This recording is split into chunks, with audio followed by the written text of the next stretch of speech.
স্বামীর কথা অমান্য করে সংসার ত্যাগ করলো কমলিনী, নতুন কাকুকে প্রপোজ করলো।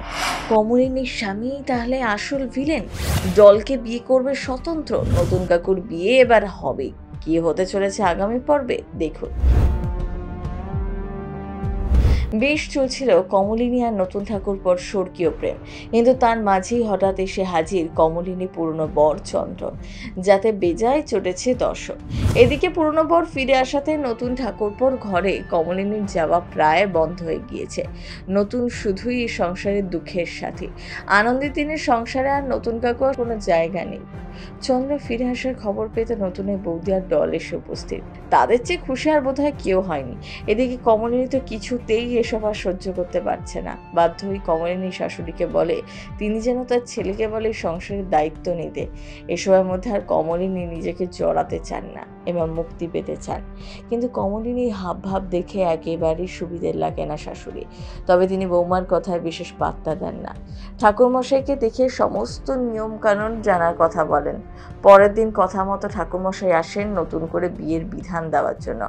এদিকে যারা কমলিনীর পিছনে ক্ষতি করার কথা ভাবছে তারা তো বেশ মজা পাচ্ছে। ধুমধাম আয়োজনে আবার বিয়ে হোক চন্দ্রর সাথে, তারা এটাই চাইছে। কমলিনীর মনের ভেতরে কষ্টটা তো তার ননদ বুঝতে পারছে, তাই যখন ঠাকুরমশাই এসে বিয়ের আলোচনা শুরু করে তখন সে অনুপস্থিত থাকে। কমলিনী অনুপস্থিতিতে তার জীবনের কোনো সিদ্ধান্ত নিতে বারণ করে মিটিল বাবিল সকলেই।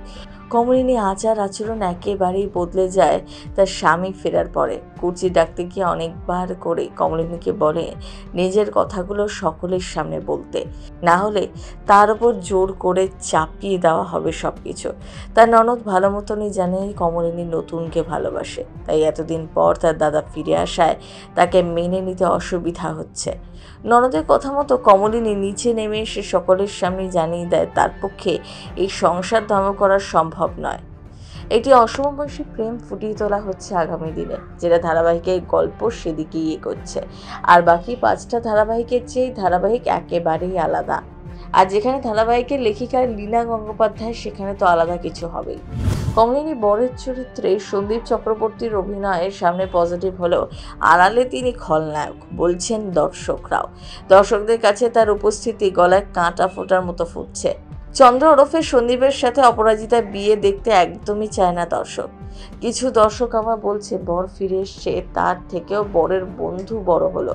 তবে বেশিরভাগ দর্শকের মন পড়ে আছে স্বতন্ত্র অর্থাৎ সুদীপ মুখোপাধ্যায়ের জন্য। স্বতন্ত্র দিকে বুকে পাথর দিয়ে চলেছেন বৌঠানকে বন্ধু চন্দ্রর সাথে একসাথে দেখে। কমলিনী তাই অভিমান আর রাগ থেকে স্বতন্ত্রকে বলে দিয়েছেন নতুন ঠাকুরপো তুমি দলের সাথেই ঘর বাঁধো। সত্যি কি তাই হবে? সেটাই দেখার। সিনে চক্র ব্যুরো।